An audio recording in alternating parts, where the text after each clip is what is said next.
everything back from the machine shop, they did the boring and honing to the new pistons exactly, which were 0.5 oversize, polished the crank journals, put in new bearings for the balance shafts, and resurfaced the block face. Before putting anything back in, this is the time to give the engine bay a good clean when you can access everything and clean the white painted surfaces and degrease everything nicely. Take your time because it's way easier when everything is out, and this is probably the last time you'll be doing it. Back onto the block, it has been separated from the girdle. It'll need to go back together to mount on the stand again for painting it, because the points where it'll mount are 2 in the girdle and 2 in the block. So I'm going to put that back on and then put it on the stand so I can have it held by that and be able to spray all the way around and also be able to rotate and move it. So with the girdle on the bottom of the block, you've got 1 through 10 on these main bigger bolts, and then you've got 1, 2, 3, 4, 5, 6, 7, 8, 9.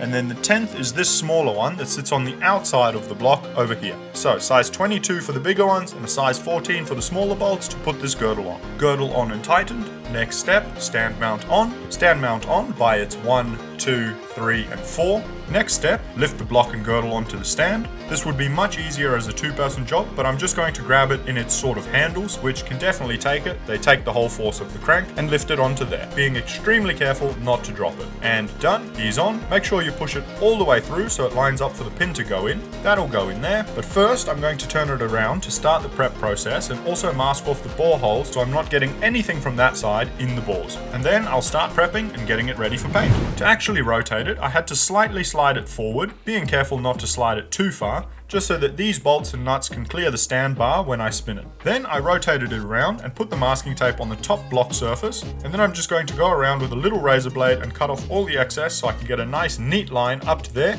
and prevent all the corrosion you can. So after I've cut the top masking tape off, I left a little lip just running around the whole outside so that I can get a bit of an overlap, because I'm not concerned about that interfering with the head gasket at all. I might just sand it at the edges until it's way thinner, but I wanted to get right up to the edge and make sure I'm not getting any uncovered corners for rust to start on. I think it's looking lovely. I've also gone through and just masked over all the oiling holes, things like this on both sides. Obviously I'm not particularly concerned with dust going in coolant jackets, but I wanted to make sure that the oil holes are completely blocked off from excess dirt, but I'll be cleaning inside them later anyway. I'll be using a handheld and spinning wire brush and sanding the little areas to get it ready. I also actually ended up taking out this bolt that sits up in there because it allows you to spray paint back there, and the sump is still held on by all the other bolts, so that'll be totally fine. This is the only bolt on the outside of the girdle that allows me to paint in there a bit nicer. I've already gone over it a bit and got rid of loose surface stuff, so now I'll give it a wipe and mask off this area, then pull it outside. I'm just going to give everything a good wipe down with brake cleaner and a microfiber, making sure everything is nice and clean, getting all the dirt and oils off. Then I'll mask off everything to make sure I'm not getting anything on any bearings or machine surfaces, and then I can start painting.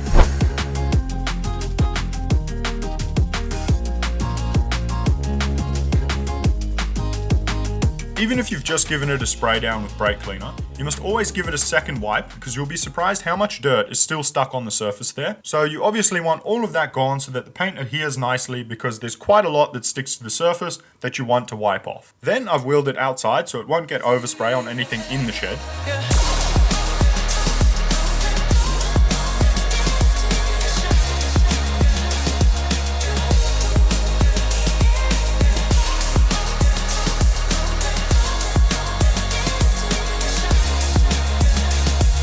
Hitting it with some VHT engine enamel primer for maximum adhesion, just to make sure everything sticks down nicely. This is where I wanna be. On up with you, super sonic, we're on fire, like your love alive. On up with you. Just in the backseat, be more, put my feet up, how you feeling? Yeah, yeah. Just in the backseat, be more, put my feet up, how you feeling? And that's the first light coat down. And of course, I did the other side. I wanted a small amount to get into the bolt threads just to stop some of the corrosion, but not too much where it's then affecting the threads. So after the first coat, I just twisted some paper into the threads to stop any excess paint getting in. And then we move on with the rest of the process. 2 more coats of primer. I'll give that 30 minutes to cure, and then it's base coat time. I'm running on diesel, baby, I'm active. Shawty wanna know what's happening. Baby, no cap, I'm captain. Honey, no rings on me, ain't bagging. Diesel, feeling I'm massive. I feel like Shaq, I'm shacking. That little bitch, she's savage. For the base, I went with a metallic silver, also made for engine parts. Feeling I'm massive. Feeling like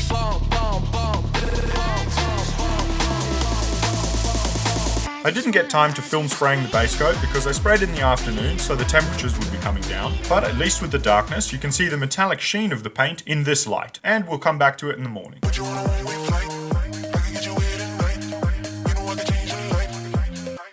And here's the final product.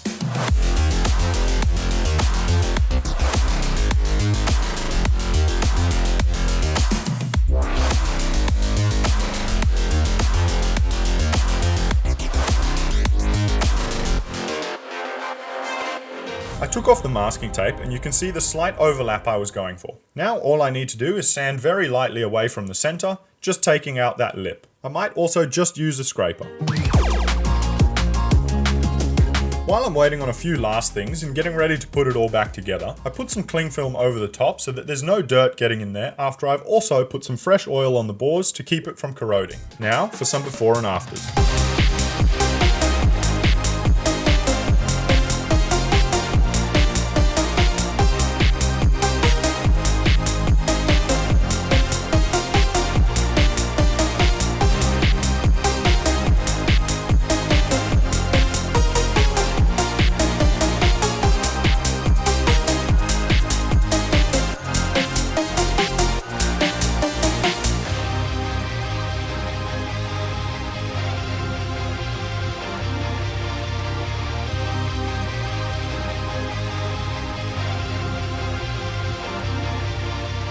Now that this is all prepped and ready, quick before and after.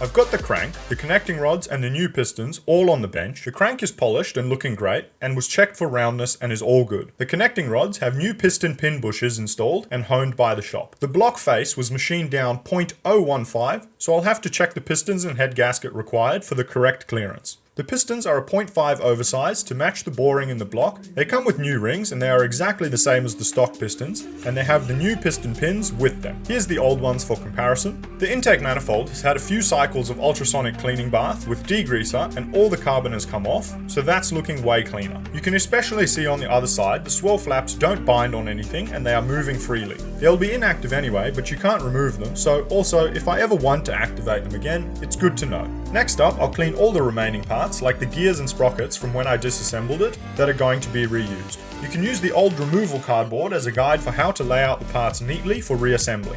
Other than the internal parts, I also have some tricky other bits just off to the side, but I'll go over those in detail too. Just some things like the oil filter housing, oil pump, and some of the bigger parts that just clutter up the main table, but I have them all ready to go. The only things that weren't reused were the cam caps, since that came with the new head I was getting, since mine overheated and warped, and couldn't be safely and correctly machined flat again without risks of stresses to the cam. So that's what their bolt holes look like, and of course the old head bolts. I've got a second bench ready for assembling things off the engine, like putting the pistons and con rods together before putting them in. On the oil cooler, which I disassembled to clean, I figured it'd be useful to show this is how the bolts go on. You have one with the tapered sealing thread going into the side, this one with a smaller diameter middle and a dot on the back goes in there. You've got this one with the spring that looks like this, and this one with the spring that looks like that. This one has the top piece with oil holes in it. Both ones with a spring have a flat face with no dot and are wider to accept the spring. That's the thicker spring, and that's the thinner spring. That one has a ball on the top, and this one has the oil channels. The thicker one goes in there,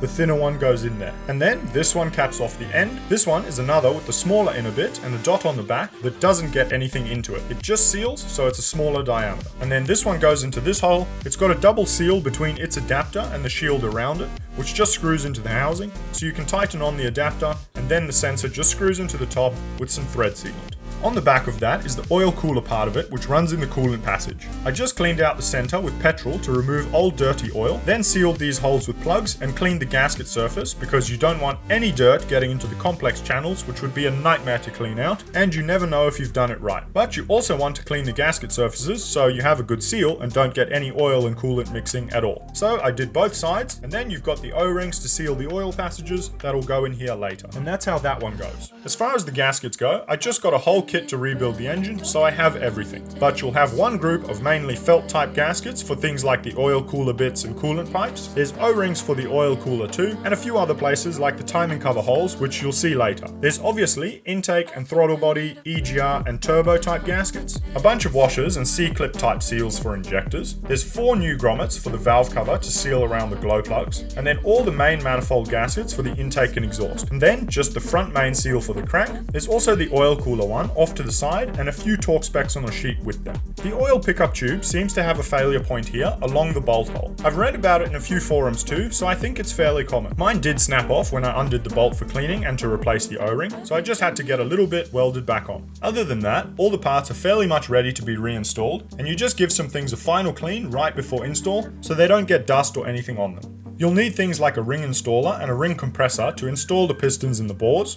I'm just going to clean in the crank holes to get out any remaining polishing compound or dirty debris, spraying into them and brushing them out with a pipe cleaner to make sure they're clean. It is a very essential step to get out the last bits of dirt that you don't want in the fresh engine, so you just have to get it out across all these little holes. You'll be surprised how much actually comes off when you give it a wipe down. Whether it's just the polishing compound or just dirty oil left in it, it's really good to get that out and make sure it's right from the beginning. Also, what is hard to show on camera because you have to look down the holes, but you can see where they've capped them off. The oil channels will run across and between the crank journals.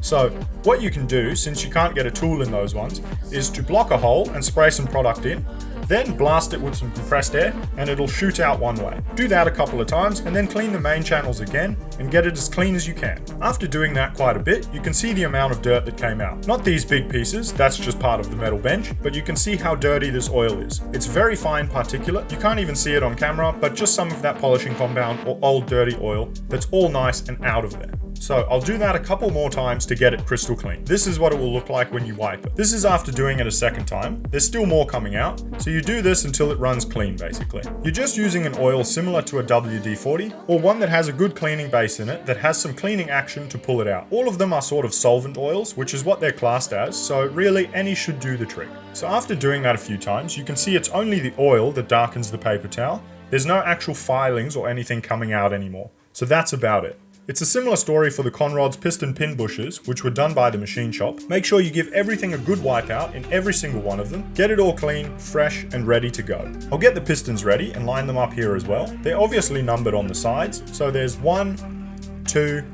3, and 4. And not that the finish really matters in here since there'll be a bearing in there sitting against it, but getting it all super clean matters so that everything seats properly and goes in where it's meant to go. You can get all the new pistons out and their new piston pins and clips. The tops might look like some slight scuffing, but that's just oil marks from the packaging. It's perfectly smooth there. It's got a good skirt, and then it's got this special ring material for the top ring to help with heat and sealing. And with these ones, make sure if you have the oil squirters, the number one, you get the right pistons, but also make sure you get it all lined up right to cool the pistons properly so you don't grenade the engine. But this is a good looking piston. You'll also need to line up the dots right, but that'll be shown later, and you can see the 0.5 over. All of the pistons and conrods are ready now with their C-clips, which will sit in that groove. There's the new piston pin bushes, and the conrods have been checked for roundness and all of that, so everything is ready. These are just the balance shafts, oil pump gears, and its cover to go onto the timing cover, and that's just its little spring and check, so that's just irrelevant stuff for now. You can ignore that. All the remaining bits, like the throttle body and EGR bodies, which I just masked and painted to get them to match and look good on the engine, I can now unmask those. Inside, the EGR has been immaculately cleaned so that it can move and operate and not throw any codes for movement, but that'll be irrelevant too.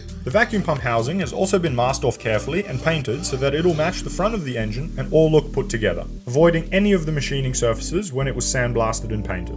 I can then put it back with the rest of the parts with all the masking tape and plugs taken out. This little bit goes through into that little hole, so everything has been checked and blown out with compressed air to make sure it's nice and clean, and that goes onto this little plate over here, and that also needed to stay clean and machined. It's also got dowel pins, so you can't mess up putting it back together. This thing goes in the middle and is being driven by one of the balance shafts. It has this seal going in there, and that seal going around in that lip there. So all of this will go together. To make it a bit more clear, you can see the drive of this little spinning bit, and you can see it matches and is driven by this one in the balance shaft. The shaft is connected to the timing, but the vacuum pump can just slip on and has nothing to do with timing. It's just driven by that shape there. I've got the second timing cover painted and looking great. I also masked off in there, just to keep that mating surface for an O-ring that seals the power steering pump in here. And the other side just looks like this with a clean sealing surface. There's also a few other small bits that have been painted, like this little coolant adapter piece for the front here, just to give it some corrosion protection. The gasket surface is also perfect now, and it's nice and clean and smooth in there. So this is the other coolant pipe that has also been painted and has good gasket surfaces, all ready to go in looking fresh. You've got this thing that goes in at the bottom and just protects the teeth of the crank pulley as it spins. You've got the turbo inlet, which has a nice machined surface, and I gave it a sandblast as a clean. This one I didn't paint because it's going right on a turbo, which isn't going to be painted. The turbo pipe I gave a really thorough clean and ultrasonic after I gave all the gasket surfaces a sand to smooth them over, and then deburred the edges just to make sure the gasket surfaces seal really nicely. Then you've got the glow plugs connection bar and just a little protective bracket for the front to keep the wires and sensors away from the spinning belt. And that's about it. Now, with all the parts ready for engine reassembly, the next episode is going to be the most exciting and most in-depth episodes, reassembling the engine and putting it back in the car, ready for first start. Make sure you like and subscribe so you don't miss any of the future episodes. Thank you so much for watching, and I'll see you in the next video.